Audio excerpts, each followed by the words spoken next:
பிதாசுதன் பரிசுத்த ஆவியின் பேராலே ஆமேன். ஆண்டவர் உங்களோடு இருப்பாராக, உம் ஆன்மாவோடும் இருப்பாராக. மீகார் தீர்க்கதரிசி புத்தகத்திலிருந்து வாசகம். அதிகாரம் 6, இறை வார்த்தை 8. ஓ மானிடா, நல்லது எது என அவர் உனக்கு காட்டியிருக்கின்றாரே. நேர்மையை கடைபிடித்தலையும் இரக்கம் கொள்வதில் நாட்டத்தையும் உன் கடவுளுக்கு முன்பாக தாழ்ச்சியோடு நடந்து கொள்வதையும் தவிர வேறு எதை ஆண்டவர் உன்னிடம் கேட்கின்றார்? ஆண்டவரின் அருள்வாக்கு. இறைவா, உமக்கு நன்றி. எங்கள் பரலோக தந்தையே, இயேசு கிறிஸ்துவே, தூயனல் ஆவியே, தந்தையே, இந்த அருமையான காலை பொழுதிற்காக உமக்கு நன்றி சொல்லி உம்மை துதிக்கிறோம் சுவாமி. ஒவ்வொரு நாளும் தகப்பனே, உமது திரு சமூகத்தில் கடந்து வந்து என் ஆண்டவராகிய இயேசு கிறிஸ்துனுடைய இரக்கத்திற்காக மன்றாடக்கூடிய வேளையிலே நீர் எங்களுடைய குரலுக்கு செவி கொடுப்பதற்காக உம்மை ஆராதிக்கிறோம் அப்பா. ஆண்டவரே, உம்மையே நம்பி இருக்கக்கூடிய எங்களுக்கு நீர் பாதுகாப்பை தந்திருப்பதற்காக உமக்கு ஸ்தோத்திரம் ஆண்டவரே. ஒவ்வொரு நாளும் நீர் எங்களை தேற்றுகின்றீர், உமது மார்போடு அனைத்து எங்களை தாளாட்டுகின்றீரே, அதற்காக உமக்கு நன்றி அப்பா. இந்த நேரத்திலும் உம்மை தேடி வந்திருக்கக்கூடிய நாங்கள் கைவிடப்பட மாட்டோம் என்கின்ற ஒரு எண்ணத்தோடு வந்திருக்கின்றோம். ஆண்டவராகிய இயேசு கிறிஸ்துவே, நீர் இந்த உலகத்தில் செய்த அநேக அற்புதங்கள் உண்டு. உம்மை நாடி தேடி வந்த பிள்ளைகளுடைய வாழ்க்கையிலே நீர் பெரிய பெரிய காரியங்களை செய்திருக்கின்றீர். யாரையும் கைவிடாதபடி அவர்களை ஆசீர்வதித்திருக்கின்றீர். உன்னத பலத்தை கொடுத்திருக்கின்றீர். உயிரோடு வாழ்வதற்கு விண்ணகத்தில் இருந்து உயிர் ஓட்டமுள்ள உமது வார்த்தைகளை கொடுத்திருக்கின்றீர். அதற்காக உமக்கு நன்றி அப்பா. ஆனாலும் தகப்பனே, உமது வார்த்தைகளுக்கு அநேக முறை செவி கொடுக்காதபடி, உம்மை தேடாதபடி, உம்மை நாடாதபடி, உமது திரு சமூகத்தில் அமர்ந்து எங்களுடைய வழக்குகளை உமது திரு சமூகத்தில் எடுத்துரைக்காதபடி மனிதர்களை தேடி கொடிய வழிகளில் அலைந்த நாட்கள் உண்டு தகப்பனே. வஞ்சக நெஞ்சகத்தோடு அலைந்த நேரங்களும் உண்டு ஆண்டவரே. வேலை செய்த இடத்திலும் நேர்மையற்ற சூழ்நிலையில் இருந்த நாட்களும் உண்டு தகப்பனே. அந்த தருணத்திற்காகவும் இதோ உமது திரு சமூகத்தில் கடந்து வந்து மன்னிப்பு கேட்டு உம்மை நோக்கி ஜெபிக்கின்றோம். ஆதியும் அந்தமுமாய் இருக்கக்கூடிய அற்புத நாதரே, இந்த நேரத்திலே எங்களுடைய பாவங்களை மன்னிக்க, எங்களுடைய குற்றங்களை எடுத்து உரைக்கும் பொழுது அவற்றை மன்னித்து எங்களுக்கு ஆசீர்வாதத்தை தருவதற்காக எங்களுக்கு வர தீமையான சோதனைகளை உமது திரு கரத்தில் ஒப்பு கொடுத்து கல்வாரி நாதருக்கு முன்பாக நின்று ஜெபிக்கக்கூடிய வேளையிலே நீர் விண்ணகத்தில் இருந்து குரலை கேட்டு உமது பரிசுத்த இரத்தத்தினால் எங்களுடைய பாவங்களை மன்னிக்கின்றீர். குற்ற பலிகளை எடுத்து மாற்றுகின்றீர். எங்களை உமது அன்பு பிள்ளைகளாய் உருமாற்றுகின்றீர். உமக்கு ஏற்ற பிள்ளைகளாய் எங்களை மீண்டும் மாற்றுகின்றீர். ஆனாலும் தகப்பனே, சோதிக்கக்கூடியவன் எங்களை சோதிக்கக்கூடிய வேளையிலே எளிதாக பாவத்தில் விழுந்து விடுகின்றோம். எளிதாக நாங்கள் பாவத்தில் விழுந்து இந்த உலகத்திலே அங்கும் இங்கும் ஏனோ தானோ என்று அலைந்து திரிந்து கொண்டு இருக்கின்றோம். ஆண்டவரே, இனி வரக்கூடிய நாட்களிலே உம்மை விட்டு வழி விலகி சென்று விடாதபடி எப்பொழுதும் உமது கூக்குரலுக்கு செவி கொடுத்து தீய வழிகளில் இருந்து மனம் திருந்தி என் ஆண்டவராகிய இயேசு கிறிஸ்துவை ஏற்றுக்கொண்டு நடக்கக்கூடிய அன்பு பிள்ளைகளாய் உருமாற வேண்டுமாய் மை நோக்கி செபிக்கிறோம் அப்பா. ஆண்டவரே, எங்களுடைய நாட்டிலே இறை பற்று உள்ளோர் அற்று போய் இருக்கிறார்கள். உம்மால் அழைக்கப்பட்டவர்கள் உமது பணிகளை செய்யாதபடி மனம் போன வாழ்க்கையில் வாழ்ந்து கொண்டு இருக்கிறார்கள். நேர்மையற்ற செயல்களை செய்து கொண்டு இருக்கிறார்கள். மற்றவர்களை பழித்துரைத்து கொண்டு இருக்கிறார்கள்.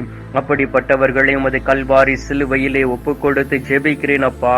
ஒவ்வொருவருடைய திட்டங்களையும் நீர் ஆய்ந்து அறிந்து பெரிய காரியங்களை செய்திடுவீராக. அவர்களையும் மன்னிப்பீராக. நிந்தை அவமானத்திற்கு உள்ளாக்கப்பட்டு விடாதபடி உமது பரிசுத்த இரத்தத்தினால் கழுவப்பட்டு என் ஆண்டவராகிய இயேசு கிறிஸ்து மட்டுமே போதும் என்கின்ற எண்ணத்தோடு நடக்கக்கூடியவர்களாய் ஒவ்வொருவரும் மாற வேண்டுமாயும் உம்மை நோக்கி ஜெபிக்கிறோம் அப்பா. ஆண்டவராகிய இயேசு கிறிஸ்துவே, இதோ அதிகாலையிலே எழுந்து உமது வார்த்தைகளுக்கு செவி கொடுத்து தன்னுடைய குடும்பத்தை ஒப்பு கொடுத்து இந்த ஜெப வழிபாட்டில் கலந்து கொண்டு ஜெபித்து கொண்டு இருக்கக்கூடிய ஒவ்வொரு பிள்ளைகளையும் நீர் தொடுவீராக. அவருடைய குடும்பத்தில் இருக்கக்கூடிய சாபத்தை எடுத்து மாற்றிடுவீராக. தடைகளை அப்புறப்படுத்திடுவீராக. கடன் வாங்கி சோர்ந்து போய் இருக்கிறவர்களை ஒப்பு கொடுக்கின்றேன். கடன் பிரச்சனைகளில் இருந்து அவர்களுக்கு ஒரு விடுதலையை தந்துவிட வேண்டுமாய் உம்மை நோக்கி மன்றாடுகிறேன் அப்பா. ஆண்டவரே, இந்த நாளில் உமது வார்த்தைகளை எங்களுக்கு கொடுத்தீரே. ஓ மானிடா, நல்லது எது என அவர் உங்களுக்கு காட்டியிருக்கிறாரே. நேர்மையை கடைபிடித்தலையும் இரக்கம் கொள்வதில் நாட்டத்தையும் உன் கடவுளுக்கு முன்பாக தாழ்ச்சியோடு நடந்து கொள்வதையும் தவிர வேறு எதை அவர் உன்னிடம் கேட்கிறார் என்கின்ற வார்த்தைக்கு செவி கொடுத்து இருக்கின்றோம். மற்றவர்களுக்கு மீது இரக்கம் கொண்டும் ஏழை எளிய மக்களுக்கு உதவி செய்தும் உமது திரு சமூகத்தில் தாழ்ச்சியோடு நடந்து கொண்டும் எப்பொழுதும் ஆண்டவரே உமது வார்த்தைகளை நேர்மையான உள்ளத்தோடு கடைபிடித்து நடக்கக்கூடிய அன்பு பிள்ளைகளாய் நாங்கள் மாற வேண்டுமாய் நோக்கி மன்றாடுகிறோம் அப்பா. எஸ்ஐயா 40வது அதிகாரம் 29வது வார்த்தையில் சொல்லப்பட்டு இருக்கின்றதே, அவர் சோர் உற்றவருக்கு வலிமை அளிக்கின்றார், வலிமை இழந்தவரிடம் ஊக்கம் பெருக செய்கின்றார் என்று. ஆம் தகப்பனே, சோர்வுற்று போய் இருக்கக்கூடிய எங்களுக்கு வலிமை அளிப்பீராக. ஆண்டவரே, உடைந்து போய் இருக்கக்கூடிய எங்களுடைய உள்ளத்தை நீர் பலப்படுத்தி திடப்படுத்திட வேண்டுமாய் நோக்கி செபிக்கிறேன் அப்பா. ஆண்டவராகிய இயேசு கிறிஸ்துவே, நாங்கள் எப்பொழுதும் உம்மோடு இணைந்திருக்கும் பொழுது மட்டுமே எங்களை எதிர்த்து போராடக்கூடிய எங்களுடைய எதிரிகளை நாங்கள் எதிர்த்து நிற்க முடிகின்றது. உமது வார்த்தைகளை மனதில் வைத்துக் கொண்டு செயல்படக்கூடிய வேளையிலே உமக்கு ஏற்ற பிள்ளைகளாய் இந்த உலகத்தில் நடக்க முடிகின்றது. இந்த நேரத்திலும் கூட ஆண்டவரே, எல்லா சூழ்நிலைகளிலும் உம்மை விட்டு பிரிந்து விடாதபடி உமது வார்த்தையை கடைபிடித்து நடக்கவும் உம்மோடு எப்பொழுதும் இருந்து செயலாற்றவும் என் ஆண்டவர் எனக்கு அற்புதத்தை செய்திருக்கின்றார் என்கின்ற விசுவாச அறிக்கை இடக்கூடிய பிள்ளைகளாகவும் நாங்கள் உருமாறிட வேண்டுமாய் நோக்கி செபிக்கிறோம் அப்பா. ஆண்டவரே, நீர் எங்களுடைய வாழ்க்கையில் இல்லை என்றால் நாங்கள் காற்று அடித்து செல்லக்கூடிய பதரை போர் மாறிவிடுகின்றோம். எனவே இந்த நாளிலும் கூட யாரெல்லாம் மலை பிரதேசங்களிலும் குளிர் பிரதேசங்களிலும் வெயில் பிரதேசங்களிலும் பனி பிரதேசங்களிலும் ஆண்டவரே உமது பணிகளை செய்து கொண்டு இருக்கிறார்களோ அவர்களை ஒப்புக் கொடுக்கின்றேன். நாட்டின் பாதுகாப்புக்காக இருக்கிறார்களோ அவர்களையும் ஒப்புக் கொடுக்கின்றேன். ஆண்டவராகிய இயேசு கிறிஸ்துவை ஒவ்வொருவரையும் நீர் தொடுவீராக.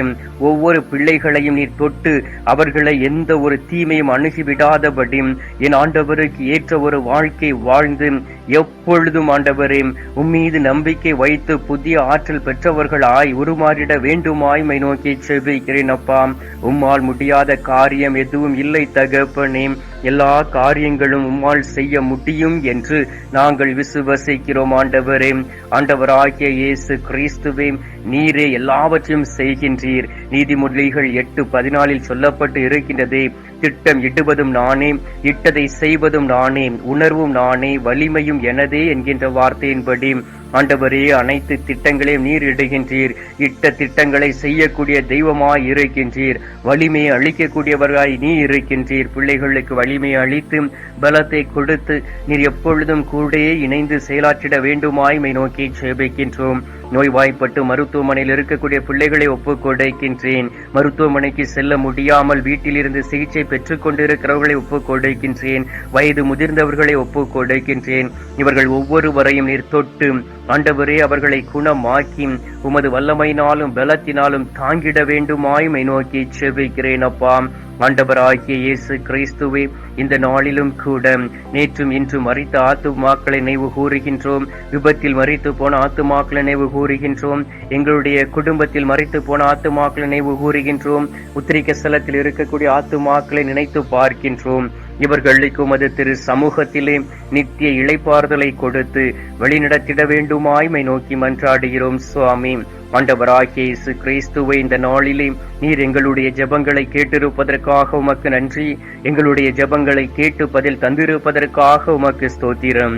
மீட்பெரும் இரட்சகருமான இயேசுவின் திருக்கரத்தில் ஒப்புக் கொடுத்து எங்கள் தாய் கன்னி மரியாள் வழியாக ஜெபிக்கின்றோம். அன்பு தந்தையே, ஆமீன். பரலோகத்தில் இருக்கிற எங்கள் பிதாவே, உம்முடைய நாமம் அர்ச்சிக்கப்படுவதாக.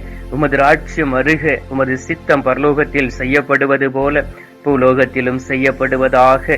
எங்கள் அனுதின உணவை எங்களுக்கு இன்று அளித்தருளும். எங்களுக்கு தீமை செய்கிறவர்களை நாங்கள் பொறுப்பது போல எங்கள் பாவங்களை பொறுத்தருளும். எங்களை சோதனை விளைவிடாதையும் தீமையில் இருந்து எங்களை ரட்சித்தருளும். ஆமீன். அம்மா தாயே, ஆரோக்கிய மாதாவே, வேளாங்கண்ணி அன்னையே, அமலோற்ப தாயே, பூண்டு மாதாவே, அனுதினமும் எங்களுக்காக பரிந்து பேசும் கன்னி தாயே, உமது பிள்ளைகளாகிய எங்களுக்காக பரிந்து பேசி ஒவ்வொரு நாளும் எங்களுக்கு உமது மகனுடைய வார்த்தைகளை பெற்றுத்தர வேண்டுமாய் நோக்கி மன்றாடுகிறோம் அன்னையே. அருள் நிறைந்த மரியே வாழ்க, கர்த்தர் உடனே பெண்களுக்குள் ஆசீர்வதிக்கப்பட்டவள் நீரே. உம்முடைய திரு வயிற்றின் கனியாகிய இயேசும் ஆசீர்வதிக்கப்பட்டவரே. அச்சிஷ்ட மரியே, சர்வேசனுடைய மாதாவே, பாவிகளா இருக்கிற எங்களுக்காக இப்பொழுதும் எங்கள் மரண நேரத்திலும் வேண்டிக் கொள்ளும். ஆமீன். பிதாவுக்கும் சுதனுக்கும் பரிசுத்த ஆவிக்கும் மகிமை உண்டாவதாக. ஆதியில் இருந்தது போல இப்பொழுதும் எப்பொழுதும் என்றென்றும் இருப்பதாக. ஆமீன். ஆண்டவர் உங்களோடு இருப்பாராக, உம் ஆன்மாவோடும் இருப்பாராக. எல்லாம் அல்ல இறைவன் பிதா சுதன் பரிசுத்த ஆவி உங்களை நிறைவாய் ஆசீர்வதிப்பாராக. ஆமீன்.